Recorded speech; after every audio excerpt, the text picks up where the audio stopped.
I think many of us are wondering what's going to happen with President Donald Trump and this lawfare that's going on in New York. But also, when he gets back into office, we want some justice. To help me understand that, I have lawyer Mike Davis with me. Mike, thank you so much for joining me. Thank you for having me. So just some quick background for my audience. You are a lawyer, founder of the Article 3 Project. You helped President Trump confirm 3 Supreme Court justices. Your group has been called the brass knuckles approach to convicting people in Washington, D.C. When President Trump gets back in office, who is on your list that needs to be researched, investigated, prosecuted, and brought to justice? Well, President Biden, his Attorney General Merrick Garland, Jack Smith, Jay Bratt, Alvin Bragg, Matthew Colangelo, Tish James, Fani Willis, Nathan Wade, Judge Juan Merchan, Lauren Merchan, his daughter, who's raising millions off this case. There are so many Democrats, prosecutors, judges, witnesses, and operatives who are clearly running a criminal conspiracy to violate the civil rights of President Trump, his top aides like Peter Navarro, who's sitting in prison right now, Steve Bannon, who's going to prison for asserting constitutional executive privilege that presidents have had going back 250 years to George Washington, Trump's attorneys like Jeff Clark and John Eastman, his supporters on January 6th. This is an obvious criminal conspiracy driven by President Biden himself through Deputy White House Counsel Jonathan Sue, working with Gary Stern at the National Archives, the General Counsel of the National Archives, and Jay Bratt at the Justice Department to concoct the Mar-a-Lago hoax raid to go get presidential records President Trump was allowed to have under the Presidential Records Act.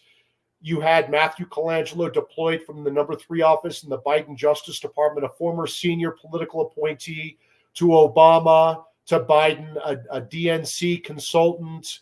Colangelo helped run the lawfare for the New York Attorney General for 4 years of Trump's presidency.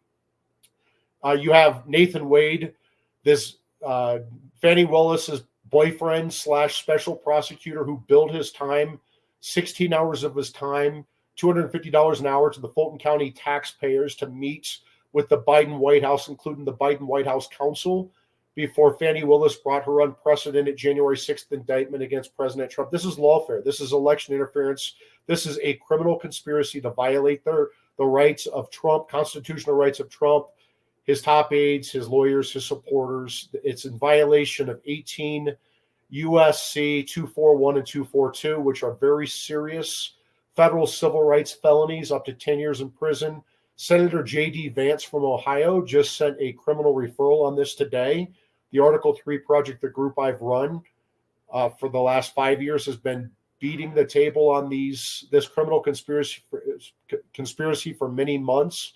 So we're very pleased that J.D. Vance has sent this criminal referral. We're also very pleased that Congresswoman Elise Stefanik just sent a judicial misconduct complaint to the New York court system for this Judge Juan Merchan, again, who made an illegal campaign contribution to President Biden that got him reprimanded from the New York court system, whose daughter is raising millions off of this unprecedented trial. He seems to be the Forrest Gump of this lawfare against President Trump and his supporters in New York. Judge Merchan got assigned randomly, supposedly, to the New York criminal prosecution of the Trump Organization, where Judge Merchan sent Trump's 75-year-old CFO to Rikers Island for 5 months and wanted to send him longer if he could, he said. Judge Merchan randomly got assigned to this Trump case now, and Judge Merchan randomly got assigned to Steve Bannon's case. That's about a 1 in 15,000 chance that Judge Merchan randomly got assigned to all 3 of these cases, and it's not random. This is rigged. Elise Stefanik filed a judicial misconduct complaint. And if the New York court system buries this, then I think that the House Judiciary Committee, led by Jim Jordan, and the Weaponization Subcommittee, led by Jim Jordan, must issue subpoenas for witnesses and documents, for staff depositions and public hearings, to understand how Judge Juan Merchan has become the Forrest Gump of New York lawfare against Trump. Yeah. The country needs somebody like you that has the gumption, the understanding of the law, the courage to actually go after this. How do we make sure someone like you or you yourself get in there and not just some Elmer Fudd, Bill Barr type that doesn't have the courage to actually stand up, use the Constitution and the legal system, as the not, I don't want to say weapon because I don't want it to sound like weaponization, but when there are actual crimes, they need to be prosecuted. So how do the American people ensure that somebody like you or yourself get in there that has the courage to do this? Well, I can't get confirmed to anything. I was the chief counsel for nominations on the Senate Judiciary Committee, so I have a pretty good understanding of who gets confirmed and who doesn't. I also helped with political appointments in the White House and in the Justice Department for judges and every other political appointee in the executive branch. I'm probably not going to get confirmed unless the Republicans win all 100 Senate seats, and then maybe I might have a chance. Who knows? But I would say that President Trump needs to build on the successes of his first term, particularly the successes of his transformation of the 5-4 left of center court to the 5-4 Clarence Thomas court, the first constitutionalist majority in 90 years. He needs people like Jeff Clark as his White House counsel. He needs people like Mark Paoletta as his attorney general. He needs people like Joe Genova. I can't even pronounce his name. I apologize, Joe. And I went to an Italian Catholic school and I still can't pronounce it.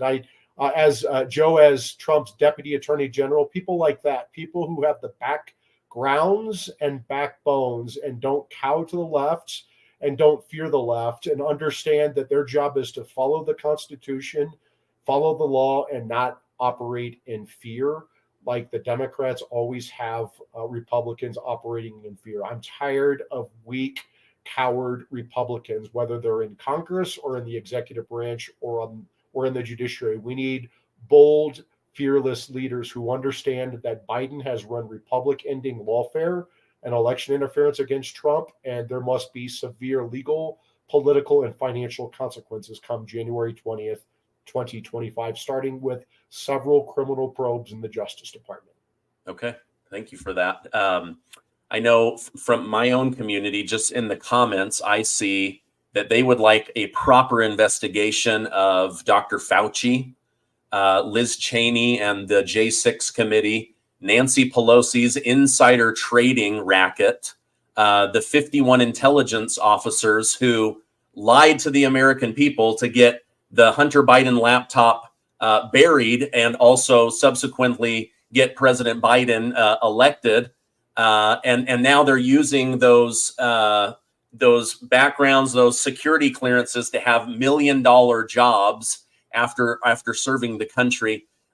President Trump mentioned in an interview this week that he is open to investigating and prosecuting Dr. Fauci. Is that something that you think could actually be done? It should be done because Dr. Fauci illegally funded gain-of-function research in the Wuhan lab. He lied about it. He covered it up. And that caused trillions of dollars of damage, tens of millions of lives lost, our economy destroyed, our way of life destroyed. They lied about the science. They lied about the 6-foot rule. They lied about the masks.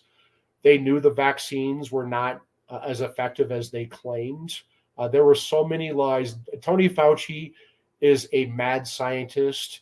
He's a little midget criminal. I had to work with Tony Fauci in one of my first jobs in Washington back in 2001 and 2002. I worked at HHS for then Secretary Tommy Thompson. It was my job to put the people on these advisory boards that oversaw Tony Fauci and every other grant-making institution in HHS. And I remember Tony Fauci and many of these other mad scientists complained that they actually had accountability and political oversight. Well, now we know why we needed that so desperately, because if we had independent people on these scientific advisory boards instead of Tony Fauci's buddies and cronies and people who Tony Fauci had sent billions of dollars in our taxpayer money in the form of these grants, we wouldn't have had the fox guarding the hen house. We would have had independent scientists and public appointees who were seeing what Tony Fauci was doing with this illegal gain of function research that caused a pandemic that destroyed our world for many years. And Tony Fauci absolutely should pay severe legal, political, and financial consequences for this. Okay. What are your thoughts on what's going on with Judge Eileen Cannon and Jack Smith down in Florida? From my perspective, this looks like Biden, the Biden White House counsel, the FBI, the DOJ, and NARA all came up with this Trojan horse idea of sending pallets and pallets of documents to Mar-a-Lago, then making demands that they keep it safe, lock it up. Then they go in and find the evidence that they want and start this whole fiasco of making Donald Trump look like he's broken the Espionage Act. I mean, this is like so insulting to our former president. What are your thoughts on this whole situation? The reason that Joe Biden and Merrick Garland and Jack Smith and Jay Bratt and all these other Democrat prosecutors are going after President Trump with this unprecedented Republican-ending lawfare and election interference on many fronts is because Trump declassified via presidential memo the day before he left office, January 19th, 2021, the Crossfire Hurricane presidential records that he had. And those are so damning to Obama, Biden, Hillary, the AG at the time, Comey, Clapper, Brennan, the FBI, the CIA, the deep state, because they made up the Russian collusion hoax, the Crossfire Hurricane investigation against President Trump. Then Secretary of State Hillary Clinton had her illegal home server with our nation's most classified secrets. More problematically, it showed the Clinton Foundation's illegal pay-for-play foreign corruption schemes when she was the Secretary of State. And that server got hacked, and almost certainly got hacked by the Russians and the Chinese. And Hillary Clinton feared that this material from her hacked server showing her foreign corruption, her pay-for-play foreign corruption, would come out before the 2016 election and derail her presidential chances. And so what happened? You had Obama, Biden, Hillary, the AG, Comey, so many others made up the Russian collusion hoax. They used the Logan Act that Biden thought of as vice president to open an investigation on Trump as a presidential candidate. They called it Crossfire Hurricane. They lied to the FISA court. They hid evidence. They made up evidence with the Steele dossier. They got illegal spy warrants on a presidential candidate. They continued to spy on Trump as the president of the United States illegally, unconstitutionally, corruptly. And this continued. And you say, that sounds crazy. Why would they do that? They wanted to do that so if this material came out from the Russians, Hillary Clinton can say, oh, no, you can't believe that. That is a dirty trick from the Trump campaign. He's colluding with the Russians. Disregard that. You'll say, that sounds crazy, Mike. How can you possibly think that? Well, guess what? They ran the same play in 2020 with Hunter Biden's laptop of the Biden family corruption. They had the 51 former intel officials working with the CIA to censor the New York Post, America's oldest newspaper, to take them off social media, to take the link to the news story off the internet, and to censor any mention of this, that they said it was all the hallmarks of a Russian disinformation campaign in 2020. And so Trump declassified this on January 19th, 2021. The FBI, the intel agencies, ran to Mark Meadows, the chief of staff to Trump, and Mark Meadows, and they said, oh, you can't do this. You're going to put sources and methods in danger. Privacy Act, this is a criminal violation if you do this. And so Mark Meadows issued a directive on January 20th, 2021, the day of Trump leaving office, saying, do your Privacy Act review and then get out these documents. Guess what? They didn't get out these documents. Trump sued Hillary Clinton in Florida, the Southern District of Florida, in federal court for Crossfire Hurricane. Magistrate Judge Bruce Reinhart got assigned to the case. They found out that Bruce Reinhart bashed Trump on Facebook back in 2017, requiring Bruce Reinhart's recusal from the case from Trump versus Hillary, civil lawsuit for Crossfire Hurricane, where Trump was probably going to disclose those Crossfire Hurricane declassified presidential records. Guess what? He didn't have a chance to do that because 6 weeks later, Biden ordered this unprecedented, unnecessary, and unlawful political hit on Trump to go get back those Crossfire Hurricane presidential records Trump was allowed to have in the office of former president under the Presidential Records Act. And they did this under the guise of the Espionage Act, that Trump had these stolen classified records, that he, put our national security in danger. That's not true. Trump had his presidential records, and guess who had stolen classified records? Joe Biden. He had 5 stashes, moved several times, unguarded for years, accessible by his Chinese agent for his foreign corruption schemes from his time as vice president, even his time as senator, meaning he had to have smuggled them out of the Senate skiff. He admitted to Rob Hur, the special counsel, that Biden shared these classified records, knowingly shared these stolen classified records with his ghostwriter for a book that Biden got an $8 million advance on, and nothing happened to Biden.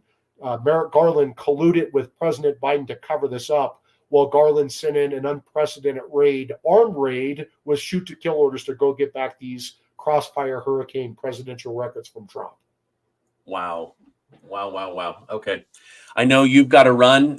You've got big stuff going on in New York. I'm excited to have you back on. We can go deeper into this. Hopefully everything comes out the way that we want there in New York. If not, it looks like it will be going to appeals court. But I wanted the American people to know who you are. This is the quality of person that Trump is dealing with, that is going to be consulted with when he gets back into office. Mike Davis, I'm going to put a link to Article 3 Project down below, as well as your Twitter. I want to thank you for coming on. Have a great rest of your day. Thank you so much.